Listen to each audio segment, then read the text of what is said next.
All right, so I'm going to go through all these questions. Remember, you only need to watch the questions that you need help with, but I do suggest that you take this like a test, then you check your answers. If you got it wrong, try again first, or try to find your mistake.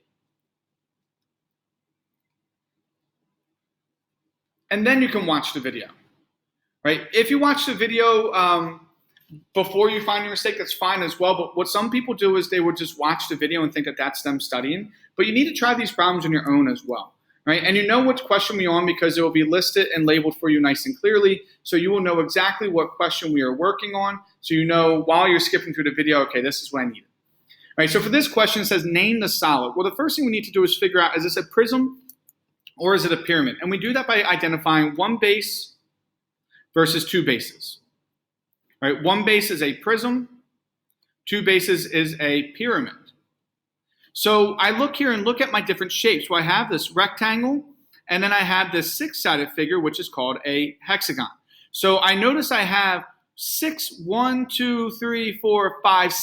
rectangles. So that tells me it cannot be my base because I can only have two of them. So that means this other shape, let me look and see. Well, I have two of them right here. So that means that this is my base. So we count our sides. We have 6 sides, so it is a hexagon. So we will say a hexagonal prism. All right, the next question, it says draw the net given a solid, labeling each side. So I'm going to first just label this here, and I will color this one green. That's the first one I'm going to do first. All right, so here is my side, and it is 4 by 3. Okay, the next thing I'm going to do is I'm going to take these little side flaps and I'm just going to flap them down. So this one and this one, I'm just going to flap down so they will look like this. And I know that this side is going to be equal to 2. All right, then what I'm going to imagine is which side am I going to peel this back? So here's my top part, which is the same as my bottom, and I'm going to open it up this way. So I'm going to lay this front part flat first because that's going to be the closest one to this bottom. So that will get laid flat first. So here's this front one. And then it would have to be this green one next because it will be on top of this red because I opened it up. So there will then be our green one. And then the last one I have is this red one in this back wall that I will then drop backwards and it'll be here. Right? Then the only thing that we need to do is label these. So remember, we can use tick marks. Well, let me redo this. This red one is because it was a little funky. Right, so I'm going to put 1 tick mark for this 2. So that means every side that is a 2, I can just put 1 tick mark, and that is labeling them. Right, so I don't actually have to write all the numbers for it because it can get a little sloppy that way.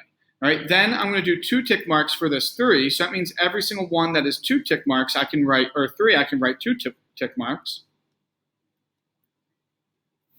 And then the last one is this 4, I can write 3 tick marks. So this one's nice and easy because it's just all of these sides here. All right, and remember, the other way that I said you could do this is write down, this is a 2 by 4. The red one is also a 2 by 4. This one is a 2 by 3. This one is a 2 by 3. This one is a 3 by 4. And this one is a 3 by 4. So remember, to check your work, you should have 2 of each color boxes when it's a rectangular prism. You should have 2 of the ones where we can see 3 by 4, so our dimensions. And then our dimensions should never be next to each other either. So we can see that this is clearly at least done correctly as far as nothing is next to each other. The boxes are, we have 2 of each side, so we know that we accounted for each of them. So that's some of the ways that you can check your work. All right, the next question. And you see this is another way I did it. So the way I drew it now might not necessarily match exactly the way I did it here, but it's another answer. Draw 3 different nets of a cube. I'm not going to draw these. This is all of our different nets that we have. So remember, this is something that you will be expected to know. Right now, the way your test is written, it will say draw 4 of them, but I might give you 4 cubes and or 4 nets, and you have to decide if they're cubes or not. All right, now let's get to the surface area questions. It says find the surface area of a cube that has a side of length of 7 inches. So I'm going to just draw my cube. And this is 7, 7, and 7. So one of the ways I can do this is I can think about this is a net. Or I can think about this as an individual face. I'm going to draw this as a two-dimensional shape. And I can say, well, what is the area of this one face? Well, 7 times 7 gives me 49. And how many of these faces do I have? Well, I have 1, 2, 3, 4 on the sides, 5 on the back, and 6 on the bottom. So I have 6 of them. So I can then do 6 times 49, which is then going to give me 294 inches squared. Or we could have just plugged into our formula. We have a formula as 6s squared. Our side length is equal to 7, so 6 times 7 squared. 6 times 49 is still 294 inches squared. All right, make sure, though, that you are writing SA is equal to and SA is equal to. All right, the next question, find the surface area. Well, you will be given this formula, but you'll also be given a formula that is not correct, so you'll have to be able to identify. So you don't have to memorize, you just have to be able to identify. And this is our formula here. 2 times length times width plus 2 times length times height plus 2 times width times height. So what we need to do then is establish, well, our length is this front part of the box, so that will be 11. Our width is the depth of our box, so that will then be 7. And our height is how tall the box is, so that will then be 5. So then we'll just simply plug this in, and we will get our surface area is equal to 2 times 11 times 7 plus 2 times 11 times 5 plus 2 times 7 times 5. All right, I am going to go through this step by step. So we can then say our surface area is equal to 2 times 77 plus 2 times 55 plus 2 times 35, because 11 times 7 is 77, 11 times 5 is 55, and 7 times 5 is 35. Then we will go ahead and multiply all these by 2. So that 77 times 2 is 154. 55 times 2 is 110. And 2 times 35 is 70. And then we will add all these up. So our surface area is equal to 154 plus 110. I'm going to do it step by, is 264. And 264 plus 70 is going to give me 334 centimeters squared. All right, and as we see, our answer is 334 centimeters squared. All right, let's move on to the next one. Once again, it's find the surface area. So I'm going to pause this for a second. All right, I'm not going to read through the formula because we did in the last one, but same thing, we need to find what our length is equal to, so that will then give me, in this case, I'm going to say this is my front of my box, so it'll be 7.5. My width is then equal to 2.5, the depth of the box, and my height is equal to 4.6. All right, we covered this in class if you chose this question, but we're just going to go ahead and I'm going to write it in. Surface area is equal to 2 times 7.5 times 2.5. Actually, let me erase this. I'm going to write it underneath because I'm going to run out of space. So our surface area is equal to 2 times 7.5 times 2.5 plus 2 times 7.5 times 4.6 plus 2 times 2.5 times 4.6. Right, so I am going to do this work for you. I will do it off to the side over here. So 7.5 times 2.5. So one of the ways you can do this is you can think about it in terms of whole numbers, 75 times 25. Just make sure, though, that you are identifying how many decimals we have. So we have 2 of them. So maybe write 2 underneath of it and circle it. And then we multiply. 5 times 5 gives me 25. 5 times 7 gives me 35, plus 2 gives me 37. When I move on to the next number 2, I will put the 0 as my placeholder because we go from 1s to 10s. 2 times 5 is 10, so I'm going to carry the 1. 2 times 7 is 14, plus 1 is 15. And now I will add down. This gives me 5, 7, 8, 1. And we had 2 decimal places, so my decimal needs to move 2 places over. So that means my surface area right now is equal to 2 times 18.75 plus, we'll do the next one here, 7.5. Actually, let me just move this over. I'll do it here. 7.5 times 4.6. Once again, we can do 75 times 46. Highlight the number of decimals that we have. Maybe write it out and circle it. 6 times 5 gives me 30. 6 times 7 gives me 42, plus 3 is 45. 4 times 5 is 20. So I'm putting my place 0. 4 times 5 is 20. I'm carrying the 2.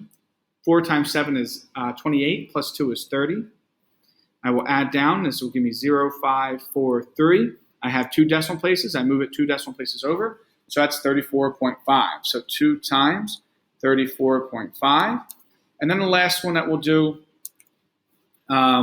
keep it in green, that will then be 2.5 times 4.6. Same thing, you can rewrite it as 25 times 46. Just make sure that you're highlighting the number of decimals that we have too. And don't forget about that. 6 times 5 is 30. 6 times 2 is 12, plus 3 is 15. Put the placeholder for the 0 because we're moving to the tens.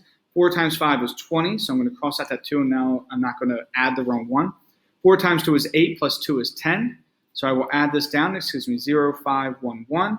I have 2 decimal places, so it's moving 2 decimal places over. So plus 2 times 11.5.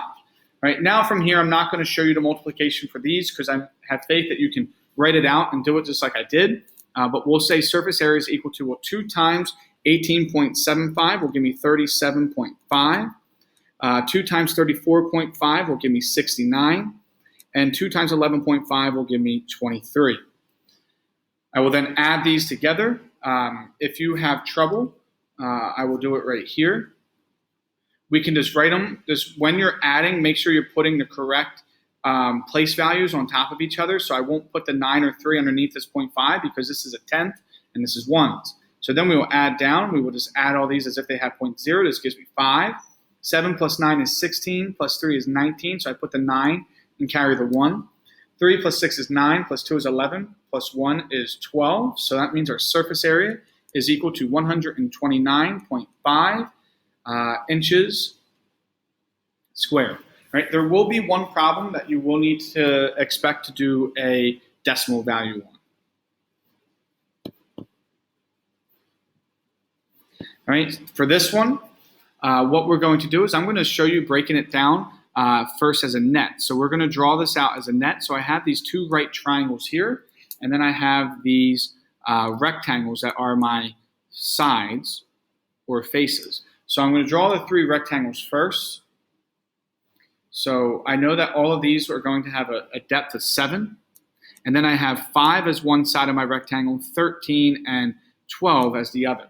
So I'm just going to write 12 and 13. All right, so we have 13, we have 5, we have 12, and then all of these are 7. And the next thing I need to do is draw these faces. So I'm going to go ahead. It is a right angle that is formed between the side that was 5 and the side that was 12. So that means here it's going to be a right angle. So I'm just going to go ahead and draw this right angle triangle there. And here it will also be the right angle. Let me just redraw this triangle because it seems like it's just a little bit sloppier. So now what I'm going to do is focus on each of these figures individually. So I have these right angle triangles, which I know my base is 5, my height is 12. So if I'm finding the area of this, it will be 1/2 of 12 times 5. Well, 1/2 of 12 is 6. 6 times 5 is 30. So each of these triangles will have an area of 30 feet squared. So right away, I know that I'm going to have to add those together. Right now, I'm going to do each of these individual rectangles. So I have dimensions of 13 and 7. Well, 13 times 7, that will be our formula because area of a rectangle. And 13 times 7 will give me 91. So now I have that rectangle. I have another one which is 5 by 7. So once again, we will find a formula for area of a rectangle is base times height, and that will give me 35. And then the last one that we're doing is 12 by 7. So we will then multiply this out, 12 times 7, and this will then give me 84. Right now, I just need to add all these together. So it will be 30 plus 30, because that's our 2 bases, plus the 3 sides of 91 plus 35 plus 84. All right, so 1 plus 5 is 6, plus 4 is 10, so I'll put the 0 and carry the 10, the 1. This will give me 6. 6 plus 9 is 15. 15 plus 3 is 18. 18 plus 8 is 26. Plus this one up here is 27. So that means the surface area of this figure is 270 feet squared. All right, we're almost done now. We're done 2 of the categories, so now we have 2 categories left. So now to solve for the volume, it's a little bit easier because remember, volume is simply equal to length times width times height. So all we need to do is solve for our length is equal to 15, our width is equal to 3, and our height is equal to 5. So volume is equal to 15 times 3 times 5. And we're just going to go down the line with this. So 15 times 3, well, 10 times 3 gives me 30. 5 times 3 gives me 15. 15 plus 30 is 45. So 45 times 5, well, 40 times 5 will give me 200. 5 times 5 gives me 25. So our volume is equal to 225 feet cubed. Right? Make sure you are writing the correct units, feet cubed. As you can see, 225 feet cubed. Right? This one here could be a little bit harder because our volume is equal to length times width times height, and now we're dealing with fractions. Our length is equal to 3 over 2, our width is equal to 5 over 4, and our height is equal to 7 over 3. All right? I know I'm going through these kind of quickly, but we did go through these in class as well, and I'm not teaching you this now, I'm just showing you how to do it. So volume is equal to 3 over 2 times 5 over 4 times 7 over 3. All right, I'm going to show you 2 ways we can do this. One way we can do this is we can simply just multiply across, because when we multiply fractions, we don't need common denominators, we just multiply. So 3 times 5 times 7, well, 3 times 5 gives me 15, and 15 times 7 gives me 105. 2 times 4 is 8, times 3 is 24. What a lot of you are doing is you're stopping here and saying, well, I'm done. All right, remember, you always have to simplify your fractions. So 105 over 24, we have to see, is there a common denominator? Common factor that we can cancel out. So what I would suggest you do is if you're unsure is take your smaller number and write out all of its factors. So we have 1 and 24, we have 2 and 12, and 3 and 8. We don't have to worry about the 1 because we never use a common factor of 1 because it's not actually reducing anything. And then you look and see, well, this is an even number, even, and even. 105 is not even, therefore none of these numbers can go into it because if we have an even factor, that means all of the numbers that it's going to be multiplied, no matter what, odd times even gives us even. So we can cross all these out because we know it's not a possibility. So the last one that we have is 3. Well, there's a shortcut for us to see if something is divisible by 3. And what we do is we take all of the digits of our number and we add them together. 1 plus 0 plus 5 is 6. And we see, is that divisible by 3? Yes, so I know 105 is divisible by 3. 2 plus 4 is also equal to 6, which is divisible by 3. So I know that both of these are divisible by 3. So this is my greatest common factor that they have. So I will divide each of these by 3. And 105 divided by 3 is going to give me 35. And 24 divided by 3 is 8. So therefore, our volume is equal to 35 over 8 centimeters cubed. All right, you can write this as 4 and 3/8 if you would like to as well. It's your call of how you want to write it. I'm not going to make you do it one way or the other. All right, then the other way that we could have did this is in the beginning, rather than multiplying, we can look to reduce then. Because it's easier to reduce when the numbers are smaller. So we look at all, I'm going to write it underneath here. What we can imagine is if we write all 3 of the numbers we're multiplying on the same numerator and all 3 numbers that we're multiplying on the same denominator.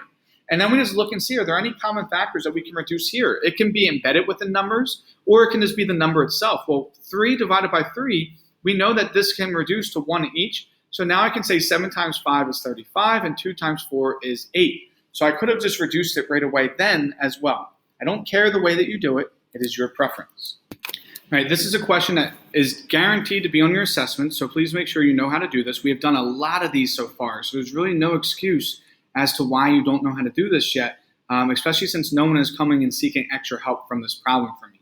All right, so we have this box of 2 inches, 1 1/4 inch, and 2 1/2 inch.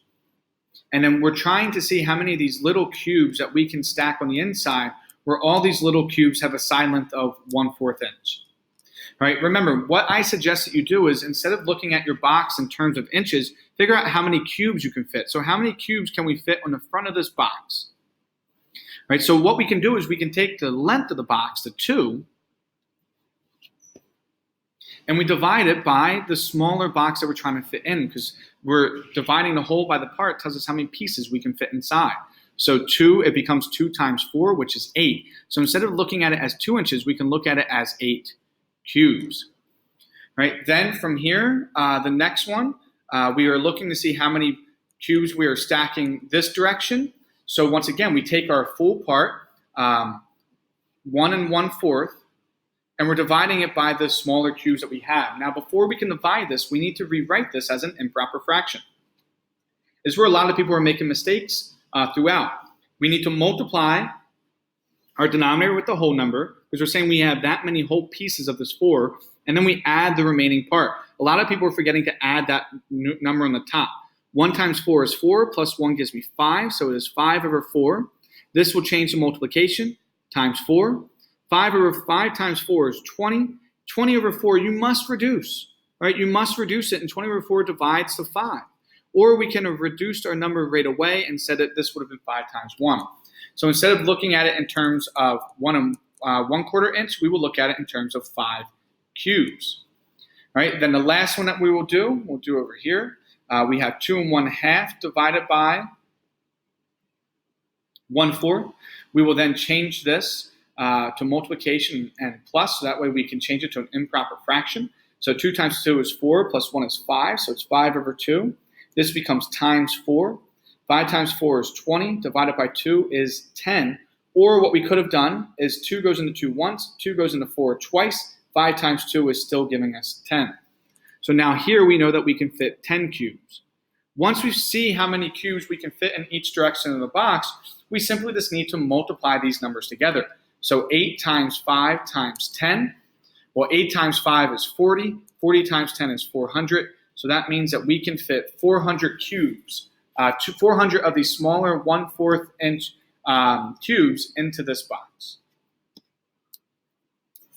All right, now let's move on to our word problem. So we have 3 word problems and then the final Jeopardy. I never go over on this video. That is something that you will always be expected to try and figure out on your own. All right, so for the word problems, it's not going to explicitly tell you what it is you're solving for. You have to be able to figure it out through reading the problem. So it says you want to fill a box with sand that has lengths of 14 inches, a height of 8 inches, and a width of 5 inches. How much sand do you need? So if we're filling something up, that's equal to volume. So all we need to do here is solve for the volume of our length times our width times our height. So first, our length is equal to 14, our width is equal to 5, and our height is equal to 8. So we are simply just plugging into our formula. Volume is equal to 14 times 5 times 8. Well, we would then do volume is equal to 8 times 14, so 8 times 10 is 80. 8 times 4 is 32, so that will be 112 times 5. Well, we can then just do 100 times 5 is 500. 10 times 5 is 50, and 2 times 5 is 10. So 50 plus 500 plus 10 is equal to 560 inches cubed. So we would need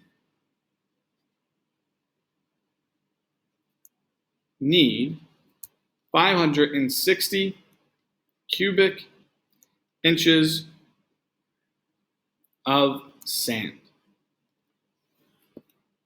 All right, so 500 inches cubed of sand. The next one, it says a gift box in the shape of a rectangular prism has 20 centimeters length, 14 centimeters width, and 10 centimeters height. How much paper will you need to wrap the gift? Well, if we're talking about wrapping, that's the outside of the box. So that means we're talking about our surface area. So we then need the formula of surface area is equal to 2 times our length times our width plus 2 times our width times our, 2 times our length times our height plus 2 times our width times our height.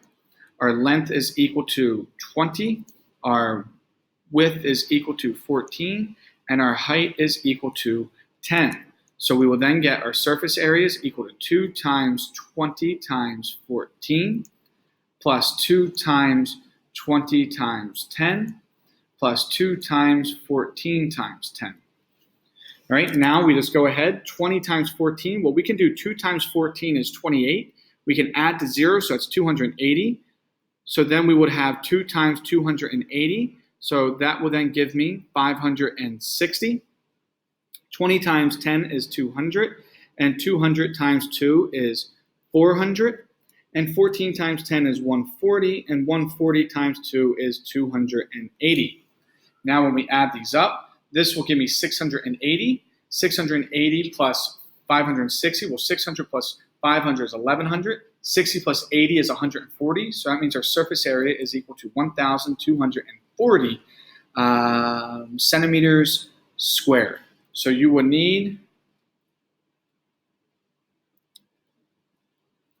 1,240 square inches of paper. All right, 1,240 centimeters squared. I would like to see you write it in your sentence form rather than just saying 1,240 centimeters squared. I'll make sure to say that in the test as well. All right, this one says a swimming pool is 6 meters long, 5 meters wide, and 1.5 meters deep. The water-resistant paint needed for the pool costs $5 per square meter. How much will it cost to paint the pool? Well, first we need to think about this. So when we're having this pool, we don't have the same number of sides that we normally do because we don't have a top to the pool. So we don't have this here. So we actually only have 5 sides. So when we do this, we can think about in terms of, first we're going to solve it with the real formula. Surface area is equal to 2 times length times width plus 2 times length times height plus 2 times width times height. So you can either, in the beginning, identify which one we're getting removed. So if you notice, this is our length and our width. So that means instead of the 2, we could just write 1 here. I'm not going to do it that way. I'm going to show you another way you can do it as well. But our length is equal to 6, our width is equal to 5, and our height is equal to 1.5. Because when they say deep, that means it's saying how tall the pool is. So we can just plug it into our formula. So surface area is equal to 2 times 6 times 5 plus 2 times 6 times 1.5 plus 2 times 5 times 1.5. Right, now we can just go ahead and solve. 6 times 5 is 30. 30 times 2 is going to give me 60. 6 times 1.5, well, 6 times 1 is 6. Half of 6 is 3, so that means 6 times 1.5 is 9. 2 times 9 is going to give me 18. And 5 times 1.5, this will give me 7.5. And 2 times 7.5 is 15. I will then add these 3 together. So my surface area is equal to 60 plus 18 is 78, plus 15 is 93. So it'll be 93 meters squared. However, we've accounted for all of our sides, which we don't have. So we need to get rid of this side of the pool, which is a 6 by 5. So we would then do minus 6 times 5. So we will do 93 minus 30, which is then going to give me 63 meters squared. So my surface area is 63 meters squared. And remember, the other way you could have did this is in the beginning, instead of writing this times 2, you could have just got rid of this times 2 and immediately gone to that 30, and you still get the same answer. All right, but it says that each square meter costs $5, so I'm not done yet. So my answer is going to be in terms of money. So I will need to do 63 times 5, because that's how many square meters I have, and each square meter is $5. This will be 15. 30 plus 1 is 31. So that means it will be $315. So I would say it will cost $315 to paint the pool. All right, and that is the final question. Hold on. Where did I get 340? All right, this answer is wrong, this 340. The answer is 315. So this should be $315. All right, so just make sure that you are getting this 315. and you are correct. All right, that is it for this video. I know it's a long video, but you can go ahead and skip around. Here's a final Jeopardy question and the answer as well. That one is one that I don't help you with.